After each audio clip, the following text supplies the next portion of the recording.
Des rues étrangement calmes et désertes pour un soir de week-end. Nous sommes à Newcastle et comme dans tout le nord-est de l'Angleterre, les pubs et restaurants ont reçu ordre de fermer à 22 h.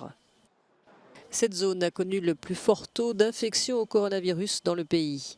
Les autorités ont donc décidé de renforcer les restrictions, mais aussi les sanctions. À partir de fin septembre, le montant des amendes sera revu à la hausse.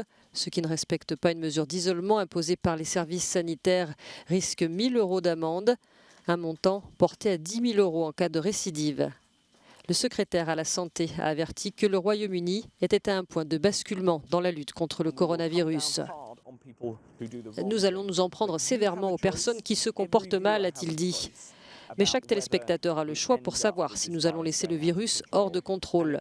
Cela dépend du choix individuel des 60 millions de personnes qui vivent dans ce pays. Soit nous pouvons le contenir avec une approche de confinement local, soit nous devrons prendre d'autres mesures nationales.